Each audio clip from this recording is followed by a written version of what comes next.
Next on Max TV, it's showtime. Agbeko takes on Darchinyan. We take a look at Chambers Dimitrenko, and we have news and notes coming up on the next round. And welcome to the next round. Steve Kim joined as always by Gabriel Montoya. A jam-packed show. We begin round number one.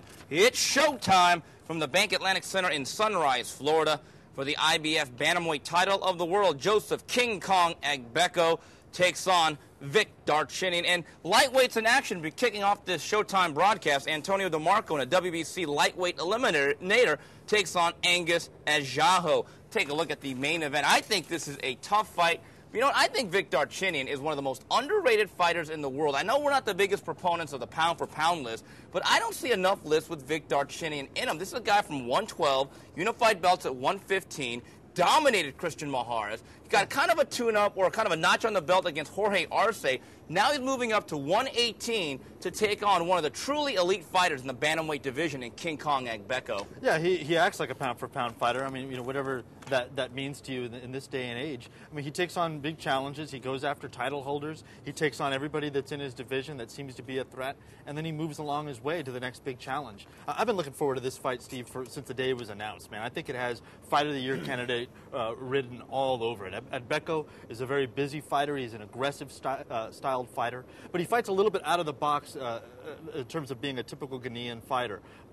He's got a little bit more of the professor, Azuma Nelson, in him. He kind of moves side to side with his hands down. He does throw straight punches, and he has fast hands. Although at his age, I'm not quite sure if he's fought the elite level guys on a consistent level that Darchinyan has, and so I'm not quite sure about his whiskers. But just the matchup in terms of their aggression and their come forward styles is going to be exciting. Yeah, Agbeko does a very good job of moving his head and slipping punches and being fairly elusive in there inside the pocket. Now, the thing about Vic Darchinyan, Gabe, I think classic example of a loss being beneficial in the long term for a fighter. I think there was a certain arrogance and a certain cloak of invincibility that Darchinyan absolutely believed in until he kept running into some left hooks from one Nonito Donaire. And I think that has actually been a very, very positive thing for his career. Yeah. I think he's a more well-rounded, defensive-orientated fighter, and I think he's a more two-fisted fighter. And talking to Darchinyan and his manager, they believe, like the evolution of Manny Pacquiao, they are developing a two-fisted attack. And the one thing that was very impressive about Vic Darchinyan, especially against Christian Moraes, the ultimate stylist, was I thought he was every bit as elusive and hard to reach as Moraes was, and he really just dominated him and blew right through him. I think Vic Darchinyan is a streaking fighter. I think he's putting on a special run. I think this is a very tough fight. I don't think he's going to have to go anywhere to fight Agbeko. No. And I think in a physically grueling fight, I think Darchinyan continues to streak on his way to greatness. I would tend to agree. I think as it goes later, I mean, this is an interesting fight because it's two guys with very original styles clashing together. But again, I don't think Agbeko's been at this level on a consistent basis and really hasn't fought a guy that most people would consider an elite level fighter. And I think down the stretch of the fight, as he kind of slips punches, he doesn't block a lot. He's more of a slipper, and I think as you get tired, those inches that you make a punch miss by are going to start to land, and then eventually I'm going to see that Darchinyan kind of wears him down, slows him down, and uses his superior stamina and experience and stops Agbeko late. Yeah, the thing about Vic Darchinyan, I get the sense that the style and the stature that is going to give Vic Darchinyan the Raging Bull problems are tall, lean guys that could make him come in and you time him with counter shots from the outside. Well, Agbeko is not really that type of fighter. I think Donaire is very unique in his ability to fight tall at that distance. So I think Agbeko, though, is a physical, strong, tough, rugged guy. But I just get the sense that Darchinyan's at that level where he truly is an elite fighter. Yeah. Here's what I think. DeMarco against Ajaho, I think, is another tough fight. But you know what? I like DeMarco. I think DeMarco's size, I think his southpaw stance, I think his ability to be busy, and he's tougher than he looks. He looks rail thin, but as he showed against Kid Diamond, not only can he pitch, he can catch. Yeah, he's definitely a lot more than meets the eye. Now, Ajaho is a tough fighter. He's out of West Africa. He fights out in New York now, but he does train sometimes in Florida. Most recently, he was brought down there to spar with Nate Campbell when he was preparing for the ill-fated Joan Guzman fight. He's a tough guy. He's a busy guy. And his lone loss was to Miguel Acosta, and it was kind of a disputed loss in that Ajahu got 2 knockdowns, but ultimately didn't get the decision. So this is a guy that has a chip on his shoulder. He sees this opportunity to take on this blue chip kind of prospect / contender and make a name for himself. He's going to be a desperate guy, and I think that DeMarco's style is such that he kind of has a tendency to make fights that could be easy for him with his range and his size and everything, but that he has a tendency to make them a little bit harder than they should be. And I think that's going to be the case in this fight. I think he pulls out the decision, but it's not going to be an easy one. So there you have it. That is showtime from the Bank Atlantic Center in Sunrise, Florida. We come back. We take a look at Fast Eddie Chambers in Germany. And we are back. Round number 2 of the next round. Steve Kim, Gabriel Montoya. We go to Hamburg, Germany, where it was a faster Eddie Chambers winning the WBO heavyweight elimination bout. Chambers dominates Alexander Dimitrenko. Your scores: 113, 113, 116, 111, 117, 109 in favor of Eddie Chambers. Now, faux pas last week, I forgot to bring this up on TNR, but I'm going to blame Gabriel Montoya. Here's the thing, though. I did call for the upset special on my Twitter page, on the Daily Blog. I thought once he came in below 210, and I had some inside information on his camp, I thought less is more when it comes to Eddie Chambers. Oh, absolutely, man. His drop from 223 against Sam Peter to 208, he went from Fat Albert back to Fast Eddie. And it really showed in the fight, man. He had great wheels. He was able to get off punches. And I think the biggest thing was that he wasn't worried about blowing out his energy early on. He was able to be aggressive when Dimitrenko started to come forward and shoot the 1-2 and land a couple things. And he was able to fight him off and put up enough of a fight and to be able to control Dimitrenko throughout the fight. It was a hell of a performance. I don't think, though, that beating a 6'7", kind of green, even with it being an 8-year pro Dimitrenko, equals that he's going to be much of a challenge for Vladimir. He might give him trouble early on. Well, that's unfortunate because Vladimir Klitschko is a tough matchup no matter what we think of his style or his aesthetic type of value that he brings in terms of excitement. But the guy is exciting. Going back to this fight, we'll talk about Klitschko later. Dimitrenko is built like a redwood. There's one problem, though, Gabe. He moves like one, too. I had seen a couple of his fights. He's the very definition of slow and lumbering, and I felt as though Eddie Chambers did the right thing by staying in the pocket and beating him to the punch. And for large pockets and segments of this fight, Eddie Chambers planted himself in the center of the ring and came forward. And I thought, again, this game is so physical, but it's also so psychological. I think he knew, coming out of the Poconos, what type of camp he had. He took the piano off of his back, and he knew that I could push the gas pedal from the early rounds on and steadily build that momentum. And he sent him down to the canvas twice, nearly stopped him in the 12th. I don't know if he beats Klitschko, but I do think this. Even if he doesn't beat Klitschko, I think he fights respectably. And I think Eddie Chambers, at this weight, is a player in the heavyweight division for a long time coming. Well, I think one thing he displayed, and that is really Klitschko's greatest weapon, is his jab. And by staying in the pocket against Dimitrenko, who's really kind of a 1-2 fighter, he is slow, but he does have a 83-inch reach, and it's going to be a problem to get past the jab. But what Eddie did was a number of things. He blocked the shots, he parried them, and countered with a looping right over the top, rather than a straight right, which wouldn't get there because of his reach. But then he also did this other thing where he would throw his left hook into the jab of Dimitrenko and kind of damage his arm, kind of a destruction, if you will. And really just kind of discouraged him. He would shoot off to the side and shoot to the ribs. I mean, he just did a number of things to kind of take away the jab and make that 1-2 kind of tentative for Dimitrenko. Dimitrenko reminds me a little bit of the NBA player Michael the Candyman Oluokande. That big of a stiff? Yeah, wow. He's that kind of a stiff, but in that he's kind of like a prospect guy. He just started to emerge on the amateur scene and the international scene when he decided to turn pro around 18. And he's been a pro for about 7 years now, but he just hasn't quite developed. It's not a game that you can come too late. And he came to it at 14, turned pro at 18. And I'm not sure that he's, maybe down the line he can get some more experience and maybe 30, 32, like Vladimir, kind of really come into his own. I'm not ready to write him off just yet. And I think this loss, like the Darchinian loss, could be a good thing for him in the long run. You go with the Candyman. I'm going to go one up better. On this night, he performed like Benoit Benjamin, okay? Because I have to tell you, what happened there was Alexander Dimitrenko is like a lot of these big lumbering heavyweights. They get the fuel efficiency and the mileage of a big SUV. Eddie Chambers at 205 to 210 is kind of like a Prius, one of those hybrids. He's fuel efficient, he's got a lot of energy, and he's the type of guy that has a lot of good skills. And talking to their people last week, Rob Murray Sr., he's from the old school, he said, Steve, if you really look at the best heavyweights, for the first 120 years of boxing, most of your heavyweights have been between 210, and right around 225. Yeah. Now, obviously, we have some gargantuan guys like the Klitschko's who are 245, 250. There are reports they may be physically enhanced, but for the most part, boxing is a game of skill, it's a game of guile, and it's a game of athleticism and athletic ability, not necessarily size. And I think, Gabe, this was a perfect example that size only matters if you have a certain amount of skill. Yeah, and I think the Klitschko's are kind of an aberration in a sense, in that they are as big as they are, but they're very experienced fighters. I mean,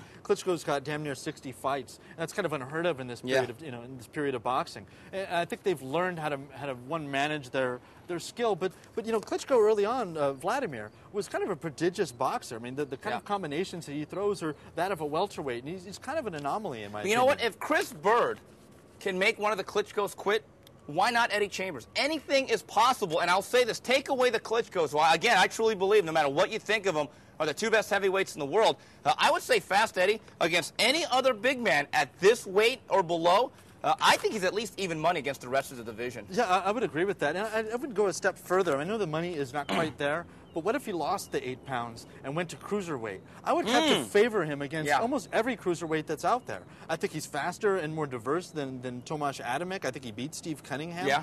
I think he's a type of guy that could dominate in that division and maybe not make the same money as Fast, but over a period of time could build some dominance and a legacy and ultimately make the same kind of money. And another factor is he may not have great heavyweight size. He has good heavyweight whiskers, though. That's the one thing he does. He's very relaxed. He rolls with punches. But I think Eddie Chambers, win or lose against Vladimir Klitschko, I think has set himself up to have a very, very nice run. When we come back, we wrap it up with news and notes. And we wrap it up here with news and notes on the next round, taking a look at the fight preview. A busy week in boxing. Friday night fight, Sean George takes on Chris Henry. Then Saturday from the Prudential Center in Newark, New Jersey, Tomasz Adamek, the cruiserweight king, takes on Bobby Gunn. And then in Germany, Saturday afternoon, WBA middleweight title is on the line.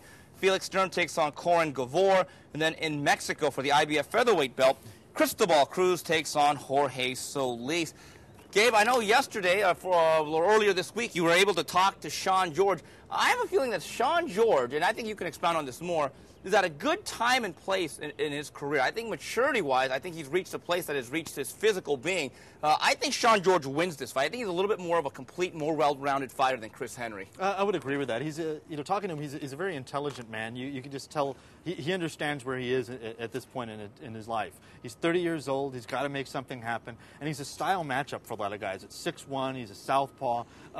His big problem early on is that he's kind of been inconsistent, and that he hasn't been as aggressive as he could be. He kind of gets into that one gear and is able to outbox somebody and just kind of drones along. But in the Chris Bird fight, he came in, showed a lot of aggression, had a chip on his shoulder. He was kind of considered an afterthought to the beginning of Chris Bird's light heavyweight campaign. And he went in there and just iced him. It was a thing of beauty. And I think coming into this fight, he really understands that he's got to be not only winning, but he's got to be spectacular in winning. And in Chris Henry, he's got an unorthodox fighter who's very aggressive, who will come forward, and has got a sturdy chin. It's going to be a great fight. Yeah, Chris Henry is an exciting fighter, can bang with the right hand. I see him being a little bit one-dimensional, as was shown in his last loss several months ago. Yeah. Tomasz Adamek, Bobby Gunn will be as fun, as wild as it lasts, but guess what? It's going to be only fun for one guy. I think this is a 3-4 round fight. I think there's going to be a lot of fireworks, but here's the thing. I think the fireworks are from Tomasz Adamek. I think Bobby Gunn is cannon fodder. Yeah, I think by the time this fight's over, Bobby's going to wish he brought a gun. Oh! He's got 18 KOs in 26 fights, but against limited or questionable opposition.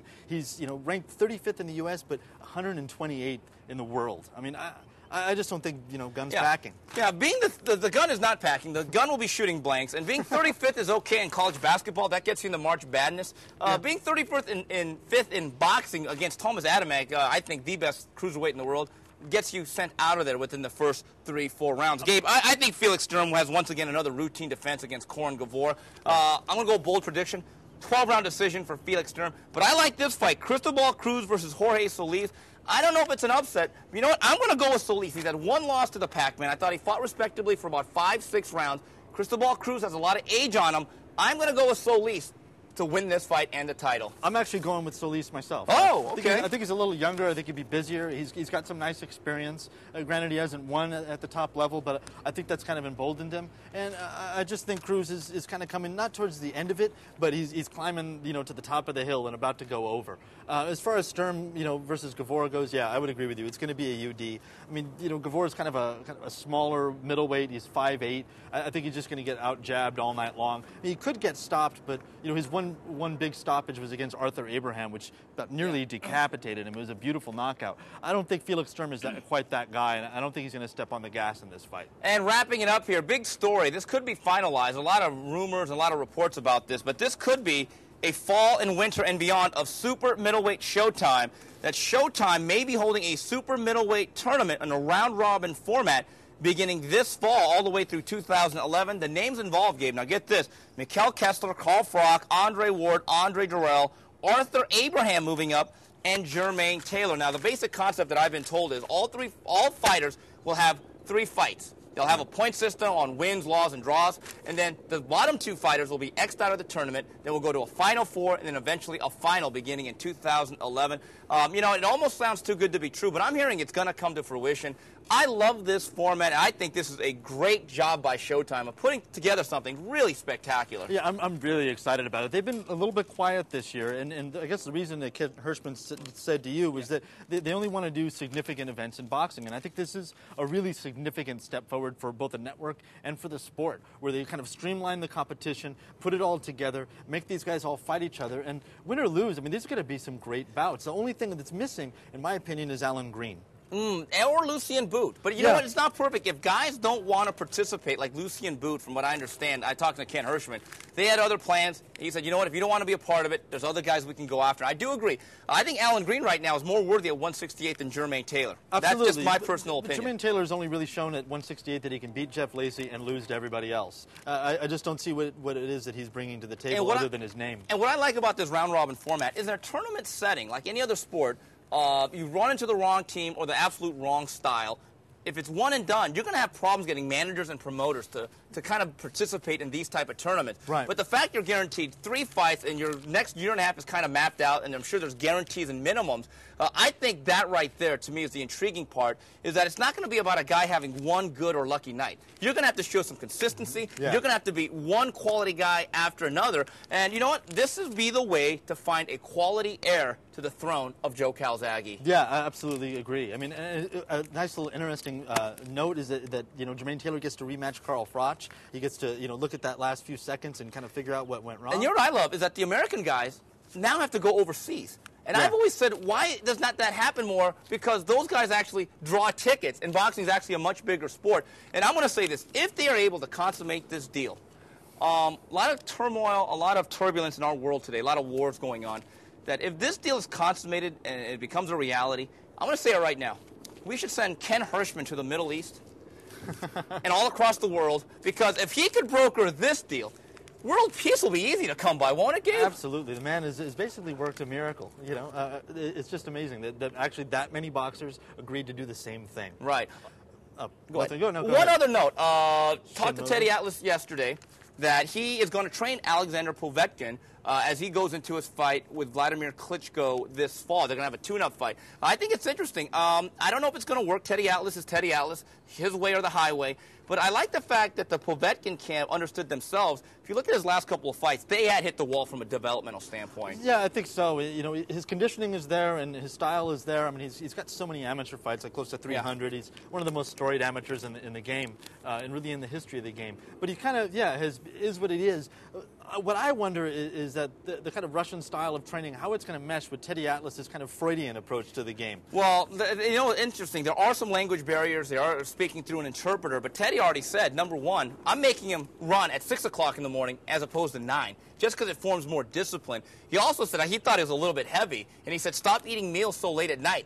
Eat them at around 6 instead of like 8 or 9. He's already lost 5 or 6 pounds in the 6 days they were there. Because I did think that Povetkin had a little bit soft look to his body. One other thing, you did want to bring up Shane Mosley. Talking to Richard Schaefer on a Monday night. Finally, Shane Mosley has gotten off the Pacquiao thing, his fixation. Now, here's what I thought was funny from Richard Schaefer.